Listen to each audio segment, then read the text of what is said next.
Okay now so the chapter is chapter number 3 the economic growth and development की बात करेंगे. So what is actually economic growth होता क्या है? सो इसका मतलब होता है इंक्रीज होना रियल आउटपुट हमारे गुड्स एंड सर्विसेज का क्या आउटपुट है, अगर उसमें बढ़ोतरी मिलती है तो उसको हम इकोनॉमिक ग्रोथ कहते हैं. बेसिकली हमारे क्वांटिटेटिव एक मेजर है, को हमारी क्वांटिटी मेजर करके बताता है. The second is economic development, जो कि बताता है कि ओवरऑल कितना इंप्रूवमेंट हुआ है स्टैंडर्ड ऑफ लिविंग में. ठीक है, और हमारी क्या है क्वालिटेटिव टर्म है. अगर मैं बात करूँ इंक्लूसिव ग्रोथ का, तो ये होती है, इसका मतलब होता है ऐसी इकोनॉमिक ग्रोथ जो कि फेयरली डिस्ट्रीब्यूटेड. इसका मतलब है कि वो ऐसा नहीं कि किसी एक की तो ग्रोथ हो रही है और एक एक की ग्रोथ नहीं हो रही है, एक की हो रही है और एक की हो रही है, तो ऐसा नहीं होना चाहिए. तो फेयरली मतलब सबकी ही ग्रोथ हो रही है, अपॉर्चुनिटीज जो है वो सबके लिए क्रिएट हो रही है, right. Then fourth is sustainable development. इसका मतलब होता है ऐसी ग्रोथ जिसमें हमारे जो प्रेजेंट की नीड है उसको भी फुलफिल कर रहे हैं और फ्यूचर की नीड भी कॉम्प्रोमाइज़ नहीं हो रही है. ठीक है, अगर मैं बात करूँ सस्टेन डेवलपमेंट का कॉन्सेप्ट इवोल्यूट कैसे हुआ, तो सबसे पहले यूएन कॉन्फ्रेंस होती है ह्यूमन इन्वायरमेंट पे, कि ह्यूमन की इन्वायरमेंट की बात करते हैं. ठीक है, उसमें हम सबसे पहले सस्टेनेबल डेवलपमेंट की बात करते हैं. उसके बाद उसकी जो इंपॉर्टेंस है वो जब ज़्यादा आती है, दैट इज जब ब्रंटलैंड जब रिपोर्ट आती है, तो उस रिपोर्ट में सस्टेनेबल डेवलपमेंट की कोई पॉजिटिव चीज़ें हैं, बहुत ज़्यादा इंपॉर्टेंस बताई होती है. उसके बाद हमारा यूएन कॉन्फ्रेंस बैठता है इकोनॉमिक एंड डेवलपमेंट पे. ठीक है, UNED, जो कि हमारा जिसको हम राय डिक्लेरेशन ऑफ अर्थ समिट भी कहते हैं. ठीक है, एंड ये हमारी 27 प्रिंसिपल्स बताता है कि किन सिद्धांतों पे हमारी सस्टेनेबल डेवलपमेंट जो है बेस्ड होना है. आज के टाइम पे 17 गोल्स हैं जो सस्टेनेबल डेवलपमेंट गोल जिनको हम कहते हैं, और इसको हर एक कंट्री जो है अचीव करने की कोशिश करेगी बाय 2030. ठीक है, दैट्स इट. तो ठीक है, तो कैसे एवोल्यूशन हुआ है, तो सबसे पहले यूएन कॉन्फ्रेंस हुई ह्यूमन इन्वायरमेंट पे. उसके बाद हमारे ब्रंटलैंड जो है रिपोर्ट आती है, और उसके बाद हमारे UN इकोनॉमिक एंड डेवलपमेंट पे हमारी बात होती है. Environment and economic development, economic development है, इकोनॉमी एंड डेवलपमेंट नहीं है. ठीक है, UNED. ठीक है, दैट्स इट. अब उसके गोल्स हैं जिसको हमें अचीव करना है. अब बात करते हैं हम chapter 4, that is economic planning. India में कैसे हुई, तो इकोनॉमिक प्लानिंग की अगर हम सबसे पहले बात करें तो एक ऐसा प्रोसेस है जिसमें बहुत सारे स्टेप्स को फॉलो करते हैं. सबसे पहले हम लिस्ट डाउन करते हैं कि क्या प्रॉब्लम्स है जो हमारी कंट्री में चल रही हैं. उसके बाद हम रीअरेंज करते हैं इन प्रॉब्लम्स को प्रायोरिटी बेसिस पे, मतलब किसकी प्रायोरिटी है, तो एक लिस्ट बनाएंगे. तो उसमें सबसे पहले हम प्रायोरिटी देंगे कि हमें इस चीज़ को करना है थर्ड पेज पे, fourth page and fourth page पे, मतलब थर्ड पेज को फोर्थ पेज को डील करना है. फिर हम आइडेंटिफाई कर रहे हैं जो प्रॉब्लम है जिनको हमें शॉर्ट रन में सॉल्व करना है. इसका मतलब जो सबसे पहले सॉल्व हो, इसके पहला है, उसको सबसे पहले सबसे ईजी तरीके से कैसे सॉल्व करना है. फिर हम टारगेट्स को फिक्स करेंगे. उसके बाद हम एस्टिमेट करेंगे रिसोर्सेज का. इसका मतलब है कितना पैसा खर्च हो जाएगा, फिर कितनी लेबर लग जाएगी. इन सारी चीज़ों को हम एस्टिमेशन करते हैं कि कितने रिसोर्सेज हमें चाहिए. देन हम मोबिलाइज करते हैं सारे रिसोर्सेज को. तो सबसे पहले हमने लिस्ट बना दिया, फिर हमने इसको कर दिया रीअरेंज. उसके बाद हमने प्रायोरिटी बेसिस पे, उसके बाद हमने देखा कि कौन सी प्रॉब्लम्स हैं जिनको शॉर्ट टर्म में हमें सुलझाना है. उसके बाद हमने टारगेट्स रख दिए. उसके बाद हमने एस्टिमेशन कर लिया रिसोर्सेज, और उसके बाद हमने मोबिलाइज कर लिया रिसोर्सेज का. That's it. ठीक है, अब हम बात करते हैं जो इकोनॉमिक प्लानिंग है वो सोशलिस्ट इकोनॉमी का एक आउटकम है. क्यों ऐसा क्यों कह रहे हैं, क्योंकि सोशलिस्ट इकोनॉमी में क्या होता है, हमारी गवर्नमेंट होती है, और गवर्नमेंट हमारी क्या करती है, स्टेट फिक्स करती है टारगेट्स को. तो इसी वजह इकोनॉमिक प्लानिंग कौन कर रहा है, हमारी गवर्नमेंट ही तो कर रही है. तो एक टाइप का सोशलिस्ट इकोनॉमी का आउटकम है. अच्छा, इवोल्यूशन प्लानिंग का कैसे हुआ इंडिया में, तो सबसे पहले विश्वेश वर्मा जो हैं, इन्होंने फाउंडेशन रखी थी इकोनॉमी प्लानिंग की. ठीक है, तो उन्होंने एक फाउंडेशन रखी, 10 ईयर प्लान के थ्रू उन्होंने एक फाउंडेशन रखी. उसके बाद जवाहरलाल नेहरू ने नेशनल प्लानिंग कमीशन जो है वो सेटअप करते हैं. उसके बाद बॉम्बे प्लान आता है जिसमें 8 लीडिंग इंडस्ट्रियलिस्ट अपना अपना प्लान लाते हैं. एंड उसके बाद गांधीयन प्लान आता है जो कि बोलता है कि एग्रीकल्चर पे फोकस करेंगे, रूरल इकोनॉमी पे फोकस करेंगे. उसके बाद पीपल्स प्लान आता है जिसमें वही एग्रीकल्चर प्रोडक्शन की बात की जाती है. सर्वोदय प्लान आता है जो कि agriculture, small and cottage enterprises की बात करता है. Then finally planning commission setup होता है जो कि जिनके थ्रू बहुत सारे 5 ईयर प्लान आते हैं, जनरली 12 हैं. नीति आयोग है जो कि आज के टाइम पे करंटली जो है वर्क कर रहा है. तो सबसे पहले जो पहला पर्सन था that is M Vishwesh Verma थे. उसके बाद हमारे जवाहरलाल नेहरू एक नेशनल प्लानिंग कमीशन लाते हैं. उसके बाद बॉम्बे प्लान आता है जो कि इंडस्ट्रियलिस्ट लाते हैं, जो लीडिंग इंडस्ट्रियलिस्ट होते हैं. उसके बाद गांधीयन प्लान आता है कि हमें एग्रीकल्चर पर ध्यान देना है, हमें रूरल इकोनॉमी को स्ट्रॉन्ग करना है ना, गांधी कहते थे ऐसा. उसके बाद पीपल प्लान आता है कि हमें क्या करना है, एग्रीकल्चर की प्रोडक्शन को बढ़ाना है. ठीक है, क्योंकि सबसे इंपॉर्टेंट उस टाइम पे वही थी, राइट. देन सर्वोदय प्लान आता है जो कि कहता है कि देखो हमें ना स्मॉल एंड कॉटेज इंटरप्राइजेस को भी बढ़ाना होगा, तो एग्रीकल्चर से बढ़ो, थोड़ा इंटरप्राइजेस की तरफ भी देखो. ठीक है, उसके बाद हमारा प्लानिंग कमीशन बैठता है जिसके थ्रू बहुत सारे प्लान्स लाते हैं. Then finalise NITI Aayog. सबसे पहले बात करते हैं कंसेप्ट ऑफ 5 ईयर प्लान का. तो हमारे गवर्नमेंट ऑफ इंडिया बेसिकली एक डॉक्यूमेंट लाती थी जिसमें इनकम एंड एक्सपेंडिचर लिखे होते थे गवर्नमेंट के क्या रहेंगे 5 साल के अंदर, जिसको हम जनरली बजट बोलते थे. उसमें प्लान एंड नॉन प्लान हर तरीके का था, और इसी के बेसिस पे हम क्या करते थे, प्लानिंग करते थे. तो प्लानिंग के बेसिस पे ये जो है बजट आता था. 1951 से 2017 तक 5 ईयर प्लान का कॉन्सेप्ट हमारा चलता रहा. ठीक है, और 5 ईयर प्लान को फॉर्मुलेट, इंप्लीमेंट एंड रेगुलेट कौन करता था, वो हमारा प्लानिंग कमीशन करता था. ठीक है, अब हम बहुत सारी प्लान के बारे में पढ़ेंगे, और थोड़ा सा ना इनको हम लाइक ऐसे पढ़ेंगे लाइक अ स्टोरी. ठीक है, तो सबसे पहला फर्स्ट 5 ईयर प्लान की अगर हम बात करें तो बैकग्राउंड में क्या चल रहा है, हमारा अभी भी इंडिपेंडेंट हुआ है, 1951 की बात कर रहे हैं. ठीक है, तो यहाँ पे रिफ्यूजीज़ हैं ऑफकोर्स, खाने की कमी है, शॉर्टेजेस हैं, इन्फ्लेशन है, महंगाई भी है, खाने की भी कमी है, बिकॉज हम अभी भी आज़ाद हुए हैं। तो फोकस हम किस चीज़ पे करेंगे? तो वही अपना एग्रीकल्चर पे करेंगे कि फूड शॉर्टेज को एग्रीकल्चर से ठीक करेंगे। प्राइस स्टेबिलिटी, इन्फ्लेशन है तो प्राइस को स्टेबल करने की कोशिश करेंगे कि बहुत ज़्यादा अमीरी गरीबी ना फैले।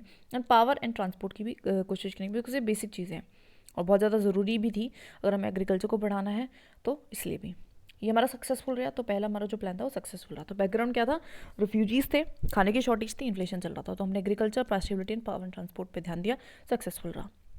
सेकंड प्लान हमारा आता है जिसको हम कहते हैं महालनोबिस प्लान। ठीक है, तो हमारा जो एक प्रोफेसर थे वो लेके आए थे, इसलिए उनके नाम पे पड़ा है। तो बैकग्राउंड कहते हैं एग्रीकल्चर में हम अचीवमेंट हमें दिख रही है कि एग्रीकल्चर में अचीवमेंट कर पाए। तो हम बेसिकली फोकस करते हैं रैपिड इंडस्ट्रियलाइजेशन पे। तो महालनोबिस कहते हैं कि आपको ना इंडस्ट्रीज लगाने की जरूरत है, कि आप एग्रीकल्चर में तो अच्छा करो, इंडस्ट्रीज पे भी ध्यान दो, है ना। अब इसमें क्या होता है, इसके चलते इंडस्ट्रियल पॉलिसी भी इसी टाइम पे 1956 में बनाई जाती है, राइट, कुछ अराउंड। तो इंडस्ट्री की पॉलिसी, और जब इंडस्ट्रियलाइजेशन पे ध्यान देंगे तो पॉलिसीज भी चाहिए उसको रेगुलेट करने के लिए, तो पॉलिसी भी बनाई जाती है। ठीक है, तो हमारा ये प्लान भी ऑलमोस्ट ठीक है सक्सेसफुल रहता है। पहला दूसरा हमारा प्लान जो है सक्सेसफुल होता है। अब थर्ड प्लान की अगर हम बात करते हैं तो उसको हम कहते हैं दैट इज गडगिल योजना। गडगिल योजना, अब बैकग्राउंड क्या है कि अच्छा चल रहा है, सब कुछ अच्छा चल रहा है, एग्रीकल्चर अच्छा चल रहा है, इंडस्ट्री अच्छी चल रहा है, तो हम फोकस करें कि हम और चीज़ को अच्छा करें, सेल्फ रिलायंट बने और सेल्फ जनरेटिंग बने। हम जो भी चीज़ है मतलब अपने आप पे निर्भर करें और सेल्फ जनरेट करें, अपने लिए जनरेट भी कर पाए जो भी हमें चीज़ की आवश्यकता है। ठीक है, चाहे वो इंडस्ट्री है चाहे वो एग्रीकल्चर है। अब एक हो क्या जाता है, ये प्लान हमारा फेल हो जाता है। अब होता क्यों? बिकॉज चाइना का वॉर हो जाता है 1962 में के साथ, और इंडो पाक वॉर भी जाता है और ड्रॉट्स पे आ जाते हैं। तो इन सारे सबके चलते हमारा जो है दोबारा से बेड़ा गर्क हो जाता है। ठीक है, इसको कह रहे हैं गडगिल योजना। बैकग्राउंड क्या है कि सब अच्छा चल रहा है तो हम self reliant and self generating की बात करने लगते हैं कि भैया अब हम और अच्छा करेंगे इस चीज़ में, है ना। लेकिन प्लान फेल हो जाता है बिकॉज ऑफ द चाइना के साथ वॉर, पाकिस्तान के साथ वॉर एंड ड्रॉट्स। ठीक है, हम आते हैं हम 3 एनुअल प्लान्स। तो उसके बाद हम छोटे छोटे प्लान्स लाते हैं कि एक साल को, इसको हम प्लान हॉलिडे बोल रहे हैं। रिकवरी करने की कोशिश करते हैं कि जो भी रिकवरी हुई है, जो भी दिक्कतें हुई हैं उसको रिकवर करो। ना आता है फोर्थ प्लान। फोर्थ प्लान जो है हमारा, उसका बैकग्राउंड होता है कि वॉर जो हमारा होता है इंडो पाक के साथ, है ना, इंडो पाकिस्तान के साथ हमारा वॉर होता है, तो यूएसए हमें सब एसेंशियल को सप्लाई करने से मना कर देता है। ठीक है, तो यूएसए हमारा साथ नहीं देता, सपोर्ट नहीं देता। तो बैकग्राउंड ये चल रहा है। तो हमें इससे एक चीज़ समझ में आती है कि हमें फोकस करना पड़ेगा स्टेबिलिटी पे, मतलब ग्रोथ करना पड़ेगा स्टेबिलिटी के साथ, कि ऐसा ग्रोथ ना हो कि हम ऐसी सिचुएशंस को हैंडल ना कर पाए, और हमें सेल्फ रिलायंट बनना पड़ेगा। इसका मतलब है कि जो भी एसेंशियल चीज़ें हैं उसको हमें अपने ही घर में उगाना पड़ेगा, हमें करना पड़ेगा तो उसको जुगाड़, तो जिससे हमें दूसरे पे डिपेंड ना पड़े, होना ना पड़े, और ऐसी सिचुएशन दोबारा ना है कि हमारे कोई कंट्री एसेंशियल को सप्लाई करने से मना कर रही है। ठीक है, तो फोकस किस पे करना है? ग्रोथ विद स्टेबिलिटी पे एंड हमारे सेल्फ रिलायंस पे। ठीक है, तो growth with stability and self reliance, दो चीज़ों पे फोकस करने की बात करी। अब इसी के दौरान हम फैमिली प्लानिंग प्रोग्राम लाए। तो इसका देखो एक लॉजिक है। लॉजिक क्या है? देखो इस टाइम पे क्या हो रहा था कि वॉर हो रहे हैं, ड्रॉट्स पड़ रहा है ना, सारा बेड़ा गर्क हो गया है, और यहाँ पे पॉपुलेशन भी एक्सप्लोजन हो रही है। तो इन्होंने इससे बोला कि ये सारी प्रॉब्लम्स को तभी तो मैनेज कर पाएंगे जब लोग हमारे पास लिमिटेड होंगे। तो जब लिमिटेड लोग होंगे तो ईजी होगा मैनेज करना, तो इसलिए फैमिली प्लानिंग प्रोग्राम लाया जाता है हमारे फोर्थ प्लान में। ठीक है, तो हमारा क्या बैकग्राउंड है कि वॉर था, तो यूएसए ने हमें एसेंशियल मना कर दिया। इससे हमें समझ में आया कि तुम्हें ग्रोथ रखना है स्टेबिलिटी के साथ। ठीक है, जो ऐसी सिचुएशन को टैकल कर पाए खुद से ही, और सेल्फ रिलायंट होने की भी जरूरत है। ठीक है, उसके बाद फैमिली प्लानिंग भी आती है, क्योंकि इन सारी चीज़ों को करने के लिए। देन 1971 में लेकिन हो जाता है वॉर। किसके साथ होता है? हमारा पाकिस्तान के साथ होता है, जिसको हम कहते हैं बांग्लादेश लिबरलाइजेशन वॉर। इसके चलते बहुत सारे रिफ्यूजीज आ जाते हैं बांग्लादेश की साइड से, और वो बहुत ज़्यादा दिक्कत में हो जाता है। उस वजह से हमारा ये प्लान भी फेल जाता है। तो थर्ड प्लान भी फेल हो चुका है एंड फोर्थ प्लान भी फेल हो चुका है। ठीक है, थोड़ा सा चारों प्लान्स को ना रिकॉल कर लेते हैं। ऐसा रिकॉल करते हुए चलेंगे तो it will be easier for us, है ना। यहाँ पे थोड़ी सी जगह है तो यहाँ पे ही करेंगे। ठीक है, तो हमारा क्या था? हमारा फर्स्ट प्लान था। तो सबसे पहला प्लान आता है, तो यहाँ पे क्या चल रहा होता है कि बहुत ज़्यादा इन्फ्लेशन होता है, बहुत ज़्यादा इन्फ्लेशन होता है प्रॉब्लम में। बहुत ज़्यादा यहाँ पे क्या होता है, दैट इज़ भुखमरी होती है ना, फूड का शॉर्टेज होता है, फूड का शॉर्टेज होता है। और क्या होता है हमारे यहाँ पे, और रिफ्यूजीज़ भी होते हैं। अब इन सबको टैकल करने के लिए हमारी गवर्नमेंट प्लान आती है। तो पहले प्लान में क्या करती है, प्राइस स्टेबिलिटी पे ध्यान देती है, प्लस में एग्रीकल्चर पे ध्यान देती है, प्लस में transport and that is power लाती है, तो जो कि वही एग्रीकल्चर को सपोर्ट करेगा, और हमारी प्लान जो सक्सेसफुल होता है। सेकंड प्लान में क्या होता है? सेकंड प्लान में ये होता है कि बैकग्राउंड ये है कि हमारा एग्रीकल्चर तो अच्छा चल चुका है, लेकिन हमें फोकस किस पे करने की जरूरत है? इंडस्ट्रियलाइजेशन पे। तो रैपिड इंडस्ट्रियलाइजेशन की बात करते हैं, इसके चलते हमारी इंडस्ट्रियलाइजेशन नेशनल पॉलिसी भी आती है। ठीक है, उसको महालनोबिस प्लान भी बोलते हैं, और ये भी ठीक ठाक सक्सेसफुल रहता है। थर्ड की अगर मैं बात करती हूँ, उसको हम कहते हैं गडगिल योजना।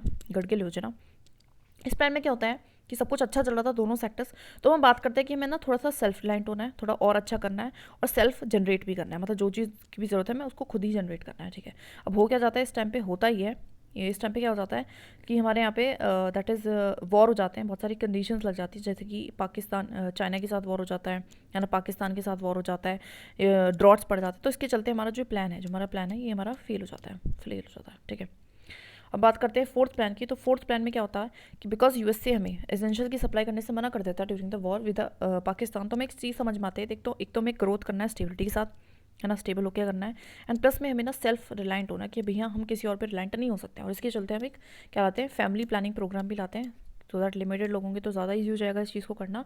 बट ये भी हमारा फेल हो जाता है। फेलियर किस वजह से हो जाता है? Because of the that is our war, जो कि हम 1971 में करते हैं हमारे पाकिस्तान के साथ, जो कि हम जीत तो जाते हैं बांग्लादेश लिबरलाइजेशन में, लेकिन बहुत ज़्यादा रिफ्यूजीज़ का आतंक हो जाता है हमारे यहाँ पे। ठीक है, दैट्स इट।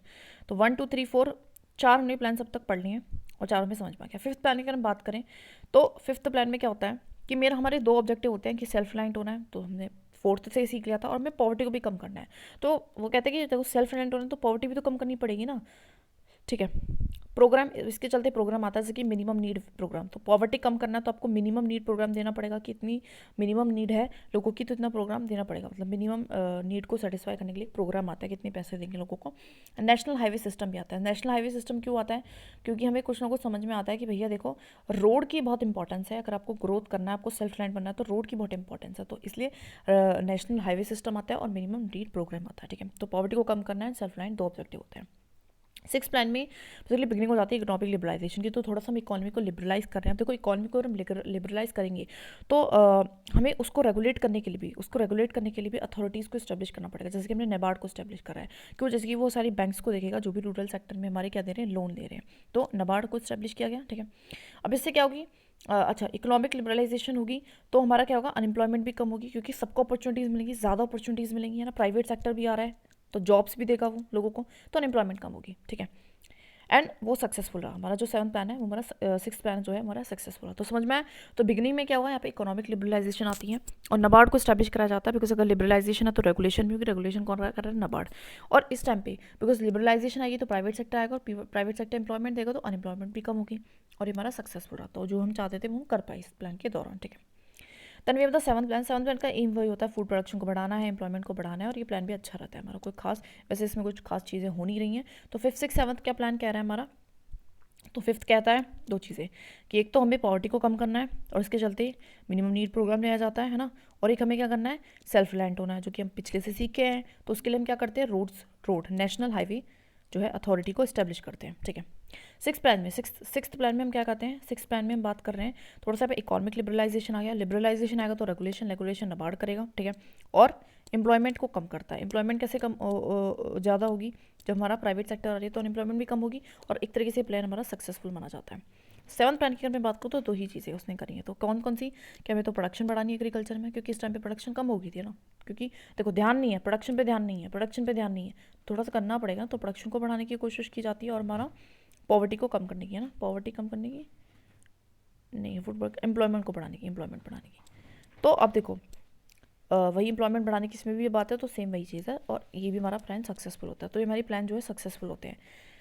ठीक है, नाउ हम बात करते हैं अपने एट्थ प्लान की। तो एट्थ प्लान क्या कहता है कि अच्छा ग्रोथ रेट होता है इस टाइम पे हमारा। ठीक है, eighth plan because of the LPG, है ना, एलपीजी की वजह से हमें ग्रोथ तो मिलती है इस टाइम पे, एंड हमारे और जो हमारा शेयर इस टाइम पे पब्लिक सेक्टर का इन्वेस्टमेंट वो काफ़ी कम हो जाता है। बिकॉज एलपीजी कहता ही क्या है ना, कि जो प्राइवेट सेक्टर को भी मौका दिया जाएगा, और हमारा पब्लिक जो जो सेक्टर है वो अपनी इन्वेस्टमेंट वगैरह कम कर लेगा, है ना।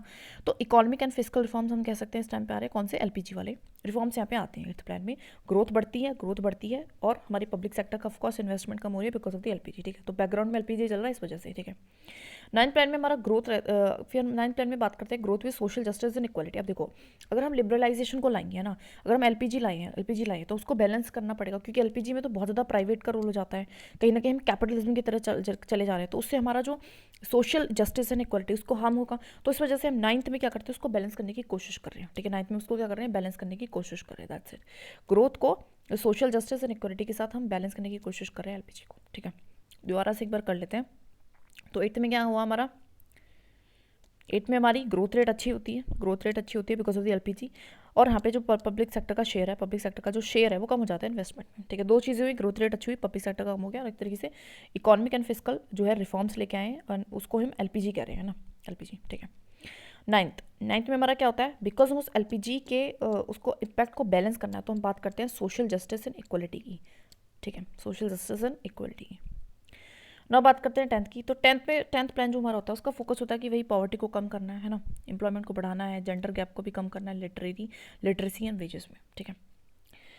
और ये वही है टू बैलेंस द एलपीजी को बैलेंस करना है पॉवर्टी, मतलब पॉवर्टी कम करने का मतलब वही है कि अपना ऐसा ना हो कि गरीब और गरीब हो जाए, तो ऐसा ना हो कि पॉवर्टी बढ़ जाए, क्योंकि अब है ना सरकार अब उन चीज़ों पे ध्यान देगी। पहले तो वो इंडस्ट्रियलाइजेशन वगैरह पे ध्यान दे रही थी, लेकिन अब वो उन चीज़ों पे ध्यान देगी जिस पे प्राइवेट धन नहीं देगा। दैट इज़ पॉवर्टी को कम करना, एम्प्लॉयमेंट को बढ़ाना, एंड जेंडर गैप को कम करना हमारे लिटरेसी एंड वेजेस में, है ना।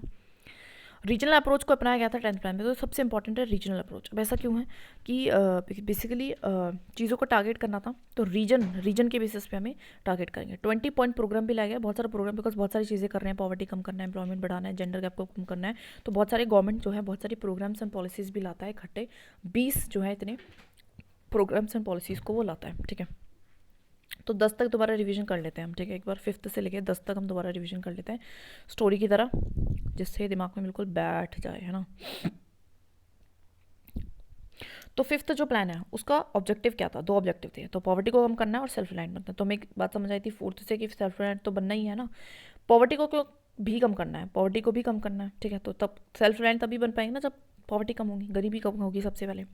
इसके चलते प्रोग्राम लाते हैं, पॉवर्टी को कम करने के लिए हम लाते हैं मिनिमम नीड प्रोग्राम, एंड इसके लिए लाते हैं हम सेल्फ रिलायंट बनने के लिए आते हैं नेशनल हाईवे सिस्टम, ठीक है।